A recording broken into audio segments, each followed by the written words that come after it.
Assalamualaikum Pak Sairozi. Waalaikumsalam Bu Putri. Apa kabarnya siang hari ini? Alhamdulillah.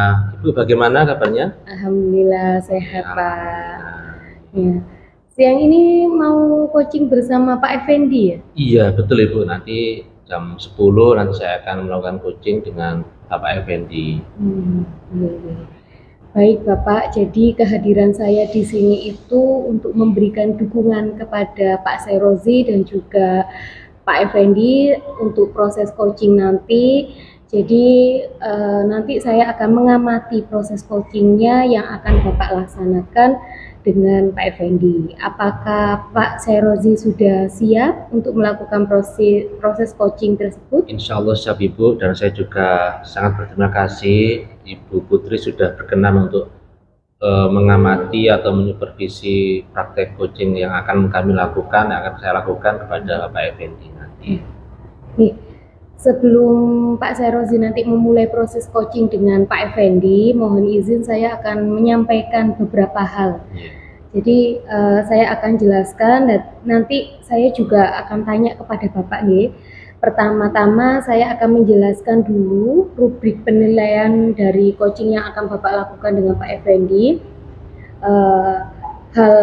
Hal apakah Bapak melakukan proses coaching itu sesuai dengan alur tirta atau tidak. Kemudian kita ketahui bersama bahwa alur tirta itu terdiri dari tujuan umum, terus kemudian I-nya yaitu melakukan identifikasi terhadap masalahnya itu, kemudian rencana aksinya Bapak nanti ke depannya bagaimana, dan tanggung jawab. Nah, kemudian selain itu juga saya akan mengamati apakah Bapak melakukan percakapan coaching berdasarkan prinsip-prinsip coaching.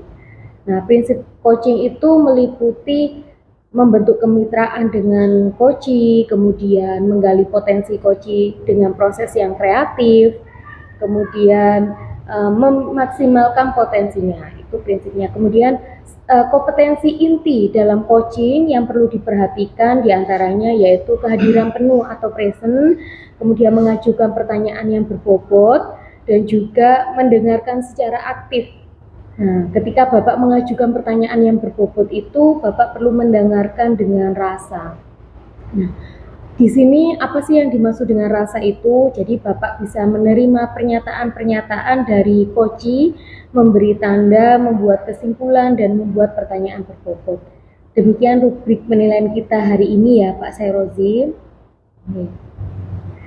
Baik, terima kasih Ibu atas informasi terkait rubriknya. Insya Allah nanti akan saya lakukan sesuai dengan rubrik-rubrik yang Ibu berikan tadi. Yang pertama, izinkan saya untuk menanyakan kompetensi coaching apa yang ingin Bapak kembangkan dalam proses coaching nanti dengan Pak Effendi. Jadi yang ingin saya kembangkan Ibu yaitu bagaimana saya itu bisa mendengarkan dengan penuh, dengan aktif ya, yang tadi Ibu berikan tadi yaitu rasa. Yang kedua yaitu saya mampu mengajukan pertanyaan yang berbobot. Yang ketiga, saya bisa hadir penuh atau present. Mungkin secara spesifiknya Bapak kompetensi yang mana yang ingin kita observasi pada siang hari ini? Baik. Yang kalau secara spesifik itu menurut saya yang pertama, yang paling utama itu bagaimana saya itu bisa mengajukan pertanyaan yang berbobot Ibu, itu yang pertama. Dan yang kedua itu saya bisa hadir penuh. Nah, itu yang spesifik.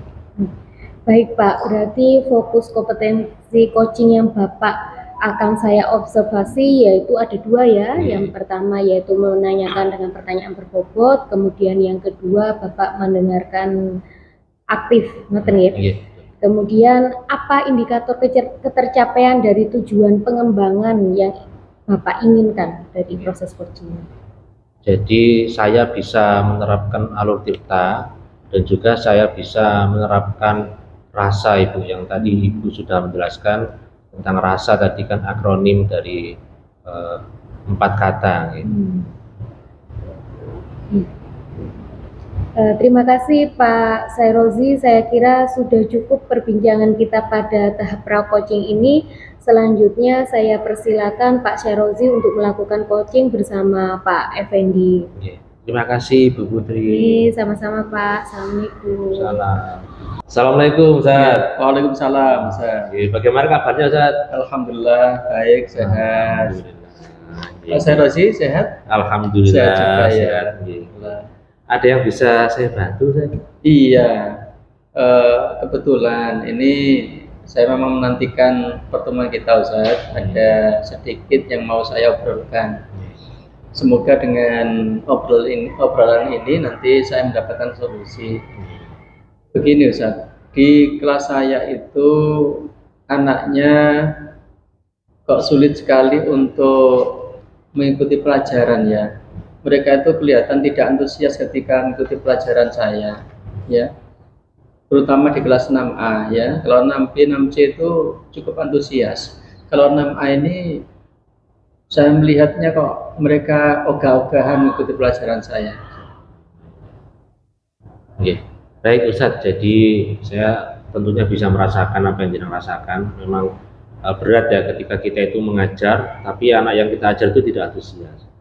Nah Ustadz, agar nanti obrolan kita itu bisa fokus, ini kira-kira yang akan kita capai hari ini tuh apa Ustadz?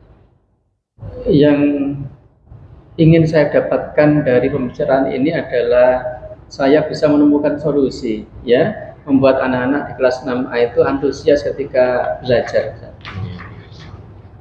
Baik, berarti yang akan kita fokuskan yaitu bagaimana caranya agar kelas 6A ini bisa antusias dalam belajar. Ya. Mungkin bisa diceritakan Ustadz karakteristik 6A dengan 6B, 6C itu seperti apa? Iya. Kelas 6A ini anaknya suka gerak ya, mungkin kinestetik sebutannya ya, kinestetik. Jadi kalau kita ajak belajar di kelas itu kelihatan ogah-ogahan gitu ya. Kita suruh untuk membaca, ini mereka cenderung ya mencari kesibukan yang lain ya. Kelihatan tidak antusias, tidak semangat gitu. Tapi kalau jam olahraga, kegiatan di lapangan mereka itu sangat semangat. Berarti anak-anak tipe kelas 6A ini tipenya lebih ke kinestetik. Iya, lebih suka bergerak-gerak. Gitu. Lebih suka bergerak. Untuk pembelajaran bahasa Indonesia yang Bapak terapkan itu seperti apa ya kalau di kelas 6A? Biasanya kalau di kelas 6A, B, C itu saya menggunakan skenario yang sama ya. Model alurnya sama, cuma hasilnya berbeda ketika pelaksanaan di lapangan ya. Di kelas 6B, C itu anak-anak ya antusias, tapi ya di kelas 6A ini saya merasa kurang berhasil ya, anak-anak ogah-ogahan mengikutinya.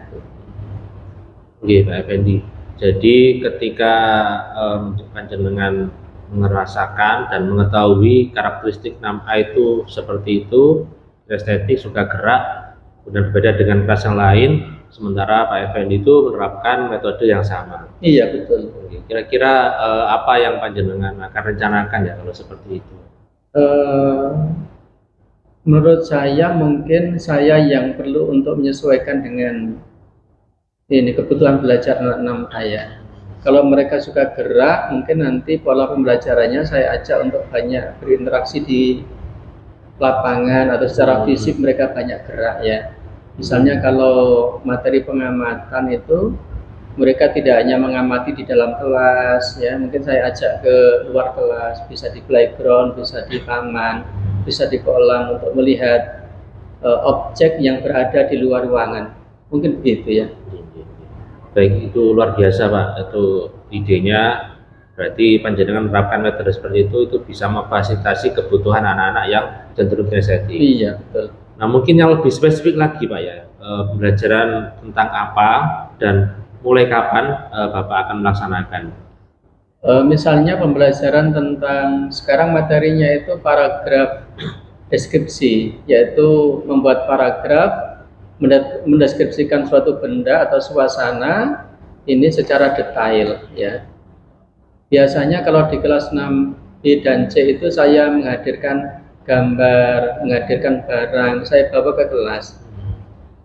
Tapi ketika saya coba di kelas 6A itu mereka tidak antusias. Mungkin karena kebutuhan belajarnya itu mereka lebih suka di lapangan ya, banyak gerak. Mungkin nanti saya ajak mereka untuk mengamati langsung di lapangan ya. Tentang pelaksanaannya mungkin saya melaksanakan minggu depan mungkin ya, minggu depan. Karena saya merasa pembelajaran yang pertama itu kurang berhasil ya. Anak-anak kurang antusias, saya sendiri merasa perlu untuk mengulang dari awal ya penanaman konsepnya. Baik, jadi rencananya adalah pekan depan Panjenengan betul. sudah akan menerapkan pembelajaran yang berbeda untuk kelas 6A, Betul, skenario yang berbeda dengan mengajak anak-anak ke lapangan. ya. Nah, apa Ustaz indikatornya nanti ketika metode yang Panjenengan berikan itu berhasil?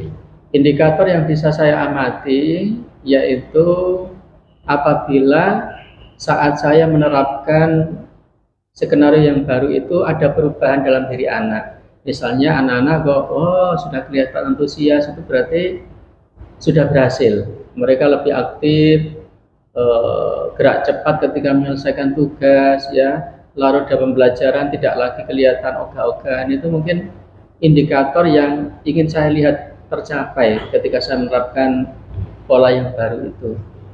Oke, Ustaz. Jadi Panjenengan sudah menerapkan rencana dengan detail tadi ya, waktunya dan sebagainya. Nah, mungkin ada satu hal lagi yang kadang itu kita kalau sudah punya rencana, kalau tidak kita kuatkan, itu kadang itu suka lupa ya.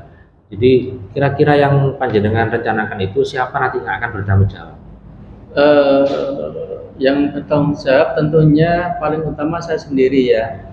Cuma nanti mungkin saya koordinasi dengan sarana dan prasarana ya, menyangkut perizinan penggunaan ini lokasi di luar kelas ya, misalnya playground itu nanti saya koordinasi dengan sarana prasarana agar tidak bentrok dengan kegiatan yang lain di tempat yang sama ya, karena di tempat itu biasanya juga ada kegiatan jenjang yang lain ya. Begitu juga dengan lapangan, mungkin nanti saya koordinasi dengan kesiswaan ya, agar nanti bisa dipastikan tidak ada ekstra bola sehingga anak-anak bisa lebih leluasa mengeksplor ini lapangan untuk kegiatan belajar penulisan paragraf deskriptif. Oke, Pak, jadi luar biasa Panjenengan itu ternyata dari permasalahan tersebut Panjenengan sebetulnya sudah tadi ya secara detail waktunya dan bagaimananya itu sudah ada gambaran. Itu bagaimana Pak? Itu memang untuk masalahnya apakah sudah terjawab atau bagaimana Pak? Iya, kelihatannya kok sudah ya. Masalah saya tadi anak-anak kurang antusias. Insya Allah nanti dicoba dengan model pembelajaran yang sesuai dengan kebutuhan mereka, yaitu interaksi di lapangan ya, aktivitas lapangan. Insya Allah minggu depan saya laksanakan, nanti koordinasi dengan kesiswaan dan sarana, bagian sarana gitu. Baik, alhamdulillah Pak, berarti pembahasan Panjenengan insya Allah sudah terjawab ya, tinggal bagaimana penerapannya. Mungkin nanti kalau misalkan ada perkembangan pekan depan kok ada masalah lagi, mungkin nanti kita akan sambung lagi. Gitu, siap. Ada lagi Pak yang disampaikan? Insya Allah sudah cukup Zat ya. Ini sangat membantu saya. Insya Allah nanti bermanfaat bagi pembelajaran saya di kelas. Amin. Cukup Pak. Terima kasih Pak. Sami-sami. Assalamualaikum. Waalaikumsalam. Assalamualaikum Pak Sairozi. Waalaikumsalam Bu Putri. Bagaimana perasaannya Pak setelah melakukan coaching yang baru saja? Alhamdulillah rasanya lega sekali Bu yang sudah saya lakukan tadi. Saya merasa itu saya bisa melakukan kehadiran penuh dan juga bisa mengajukan pertanyaan bobot kepada coaching, kepada Pak Effendi, sehingga insya Allah permasalahan yang beliau hadapi itu bisa terselesaikan. Ya, alhamdulillah ya. Jika kita merujuk pada indikator ketercapaian dari pengembangan yang Pak Sairozi harapkan, nah kira-kira apa saja yang sudah Bapak lakukan pada proses coaching tadi Pak? Jadi yang pertama saya tadi berusaha hadir penuh. Ya. Saya juga menerapkan rasa, mendengarkan dengan aktif, dan juga saya berusaha untuk mengajukan pertanyaan-pertanyaan berbobot yang mengarah pada penyelesaian masalah yang telah dihadapi oleh Pak Effendi. Jadi sudah tercapai semua ya Pak Iya, ya, tujuan atau indikator pengembangan yang Bapak harapkan tadi. Nah, gini Pak, jadi berdasarkan observasi saya tadi, menurut saya percakapan coaching yang Pak Sairozi laksanakan tadi itu memang sudah berjalan dengan sangat baik, di mana Bapak sudah melakukan percakapan coaching sesuai dengan alur Tirta, kemudian Pak Sairozi juga sudah menanyakan tujuannya kepada coaching dalam sesi coaching, kemudian juga mengarahkan Pak Effendi untuk mengidentifikasi permasalahannya apa, terus merencanakan aksi untuk menyelesaikan permasalahan. Kemudian Bapak juga sudah meminta beliau untuk berkomitmen dengan penuh tanggung jawab dengan pertanyaan-pertanyaan pemantik itu dalam menjalankan rencana aksinya. Jadi Bapak juga sudah menerapkan prinsip-prinsip coaching, di mana tadi saya juga sudah melihat Bapak fokus dan menyimak, melakukan present, kehadiran penuh, terus kemudian Bapak juga mengajukan pertanyaan yang berbobot. Pak Sairozi sudah mampu mencapai sesuai dengan harapan yang Bapak sampaikan. Nah, itu penilaian saya tadi berdasarkan Bapak melakukan proses coaching. Terima kasih Bu atas masukannya dan informasi yang diberikan kepada saya. Sama-sama Bapak. Sebelum pertemuan ini kita akhiri, mungkin ada yang mau disampaikan Pak Sairozi? Yang pertama, mohon Ibu tidak bosan-bosan untuk memberikan masukan kepada saya. Tentunya saya juga akan melakukan coaching kepada guru-guru lain, rekan-rekan yang lain, Ibu. Tentunya mohon tidak bosan-bosan. Untuk saat ini mungkin kita cukup sekian dulu Ibu ya, untuk permasalahan, untuk supervisi ini. Bapak, terima kasih. Saya juga mengucapkan terima kasih dan selamat juga. Semoga bisa dibuat latihan dan juga dikembangkan nanti. Terima kasih. Sama-sama. Assalamualaikum. Waalaikumsalam.